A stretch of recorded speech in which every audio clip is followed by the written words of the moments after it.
Hey guys, Brandon here from So You Think This Is a Game, and today we are going to be doing a opinionated discussion on Magic the Gathering and what I believe are the best cards in the current standard format. And this is going to include spoilers from Shadows over Innistrad. So if you don't want spoilers, stop now. Only warning. If you like spoilers or don't care, go right ahead. Now currently, standard block is Khans of Tarkir, Fate Reforged, Dragons of Tarkir, Magic Origins, Battle for Zendikar, and Oath of the Gatewatch. Now April 8th, around the time that Shadows over Innistrad will be released, I can't remember the exact date right now, but Khans of Tarkir and Fate Reforged will be dropped from standard block. So our new standard block will consist of Dragons of Tarkir, Magic Origins, Battle for Zendikar, Oath of the Gatewatch, and Shadows over Innistrad. Now today we're going to go over a handful of cards that I feel are the best for the upcoming standard transition, entering post Shadows of Innistrad. And I'll get as in depth as I feel I need to get with these cards. A lot of them are very self-explanatory, but there's a few that will need a little bit of explanation. So we'll get into our list here. Now, the first couple of cards I'm going to go through are cards from previous blocks. So, to go as far back as we can, we are going to go into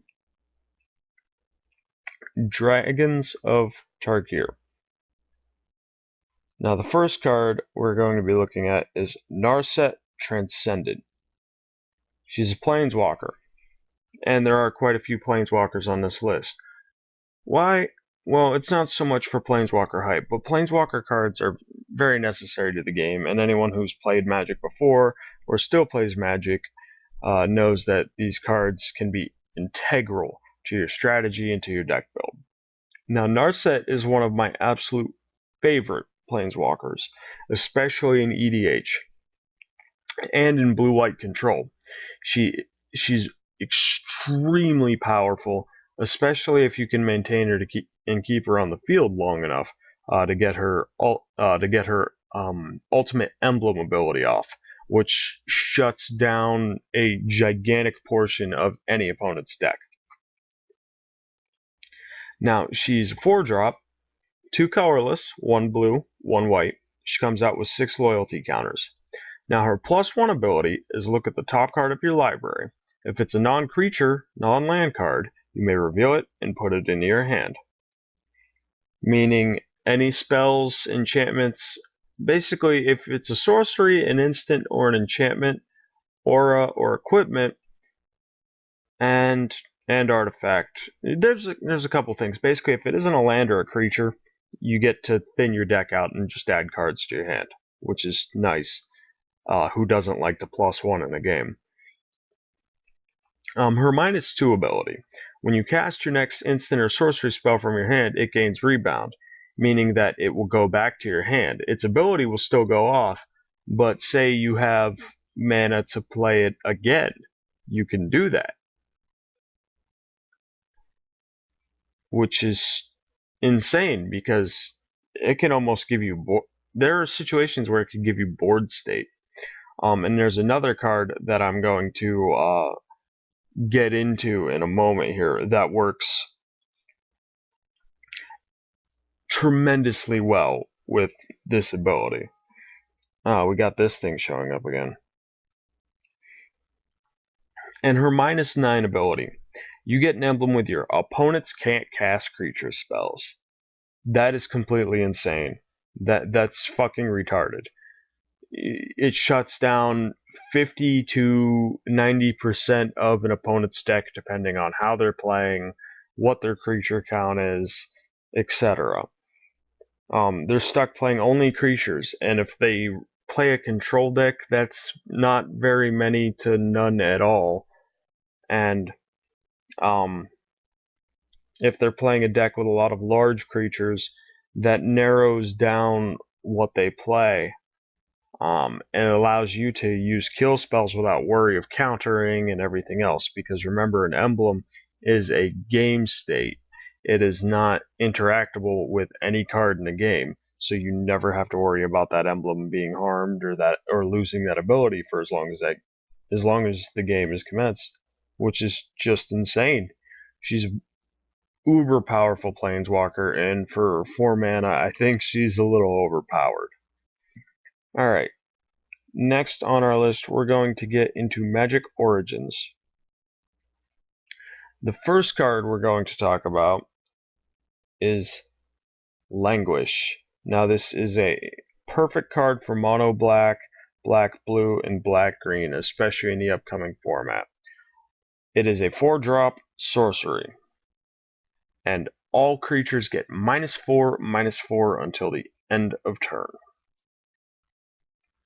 That's crazy because that can kill off almost anything, especially in standard.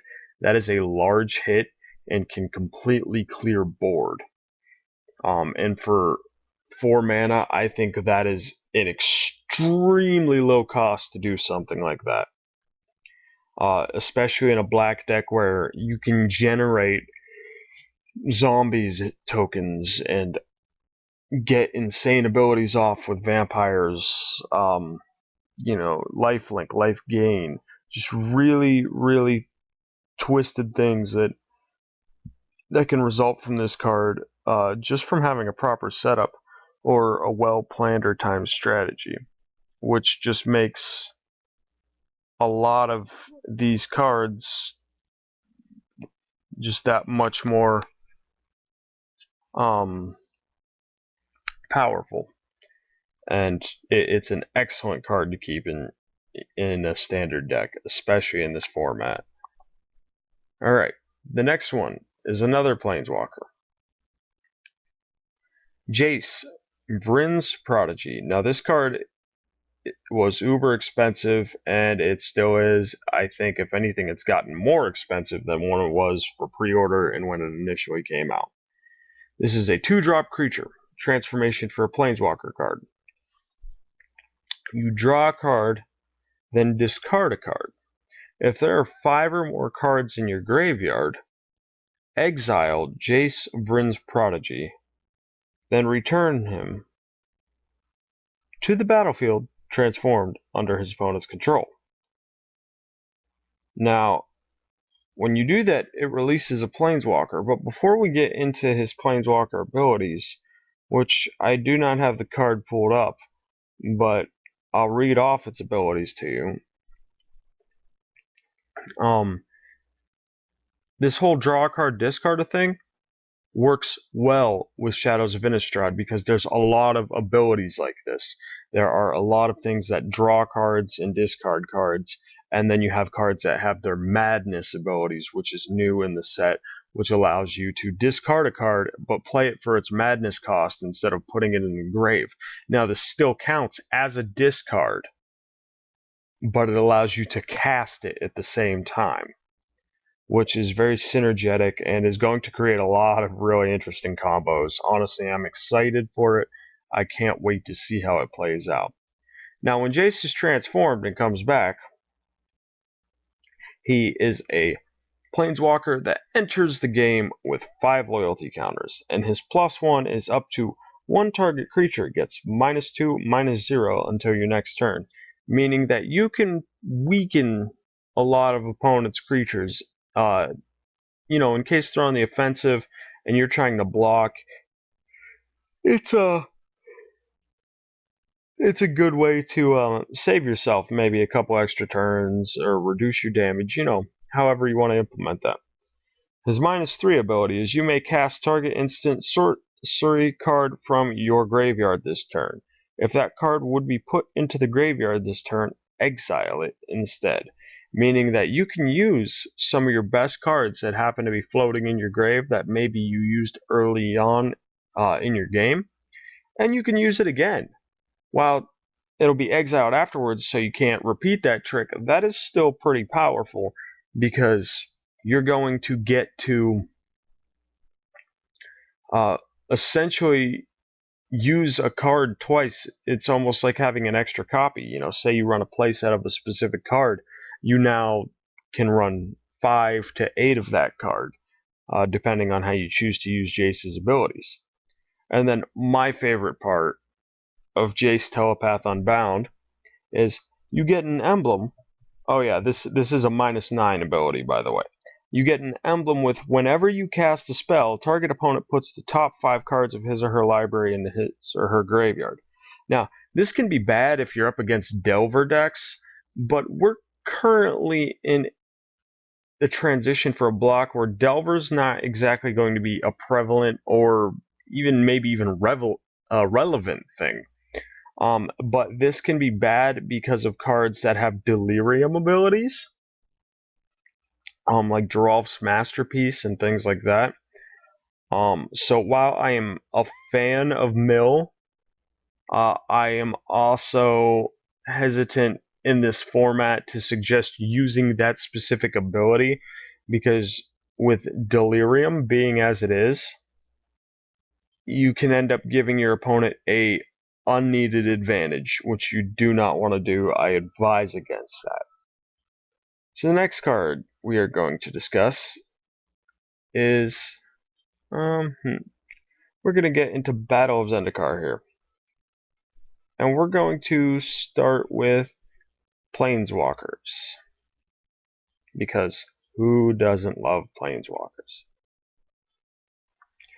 Gideon, ally of Zendikar. He is our mono white heavy hitter. He is 4-drop, 4 loyalty enter, and he's typically what you would expect of a Gideon. Very typical of Gideon's card flavor, and he really doesn't get too wild with his abilities. His +1 is until end of turn, Gideon, ally of Zendikar, becomes a 5/5 human soldier ally creature with indestructible that's still a planeswalker. Prevent all damage that would be dealt to him this turn. He's an immortal 5/5 hitter. Does not stop him from being exiled, though. If that had hexproof on top of it, I would probably like this card more. But it doesn't, so his -0 ability is put a 2/2 white knight ally creature token on the battlefield. So it's kind of reminiscent of Xenagos, but your token doesn't have haste. So, It's -4. You get in an emblem with creatures you control get +1/+1. Now that seems really but you can use it. You can get that emblem ability the turn you play Gideon. And if you happen to have more than one in your hand, you can just keep cycling Gideons to get +1/+1 counters. And if for whatever reason you happen to be running 4 of this guy in a deck, maybe a core ally deck, or a mono white soldier token deck, whatever. If you happen to get these off within a game, like a single game, your creatures end up having +4/+4, which makes tokens just scary, annoying problems to deal with, and it's very easy to overrun your opponent in that hyper situational event. Now, I know I'm very about this card, which seems kind of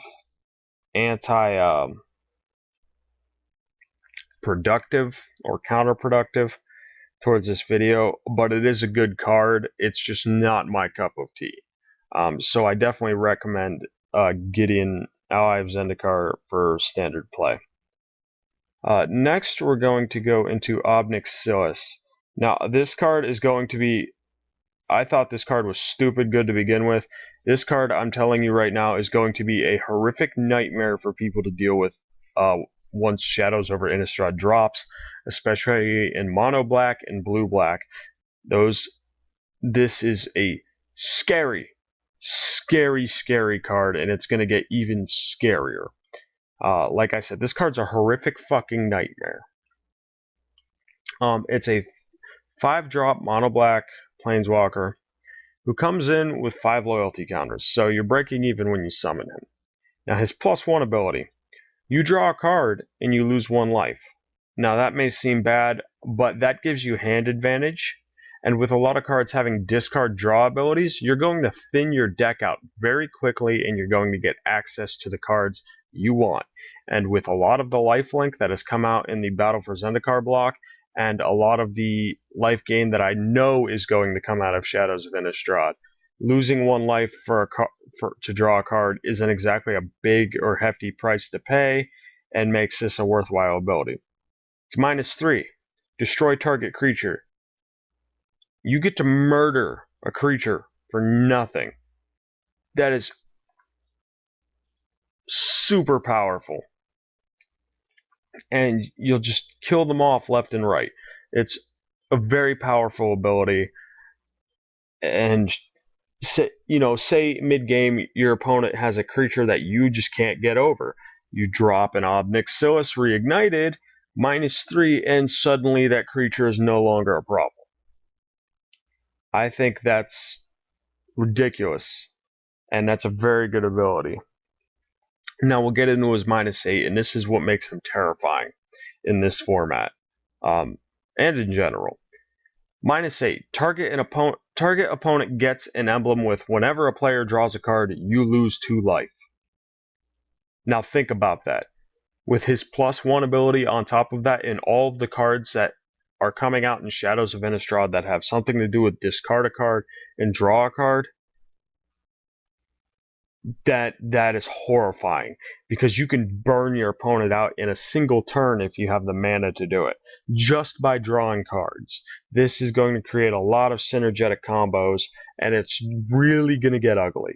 And I'm telling you, Sillas Reignited is going to spike in price. I know this seems like hype right now, but in Standard, pick this guy up before Shadows over Innistrad drops. He is going to climb. Just do it. You may not trust me, but believe me, this is going to raise in price. It's going to get uber expensive. Pick him up now while you can. Next, we're going to get into Kiara, Master of the Depths. She is a blue-green 4-drop planeswalker, and is the second Kiara card to come out. This card, I like Kiara. I've always liked Kiara. I like the first Kiara because who didn't love to summon a giant squid to the field? But this one I feel is even better. She's a 4-drop that comes in at 4, so you're breaking even. Her +1 ability is untap up to 1 target creature and up to 1 target land.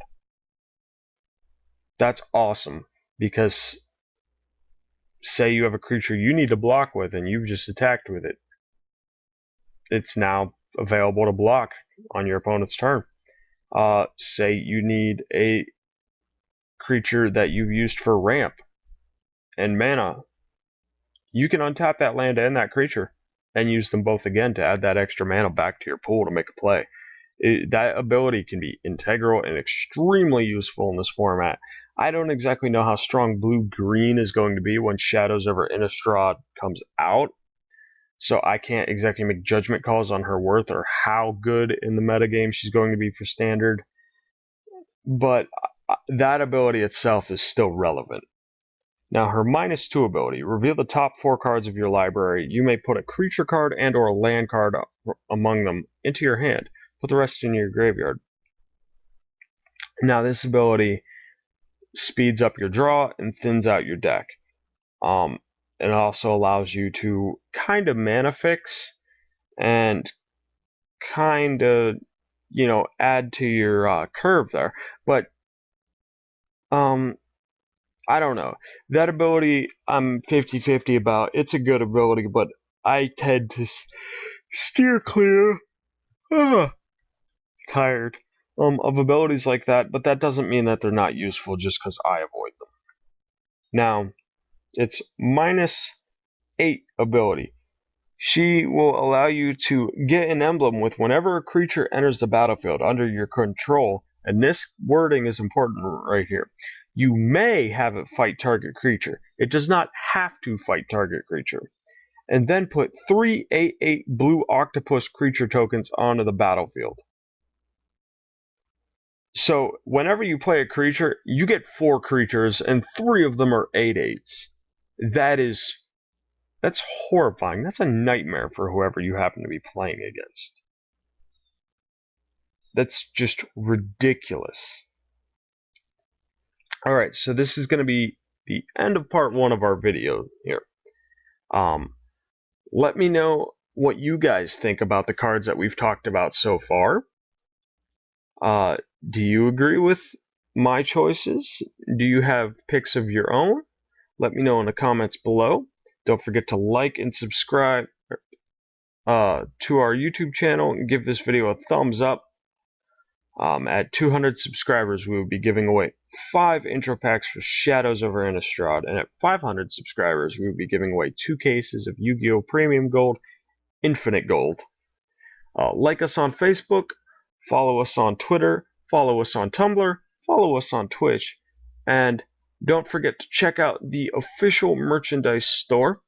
Once again, my name is Brandon with You Think This Is a Game, and thank you for watching.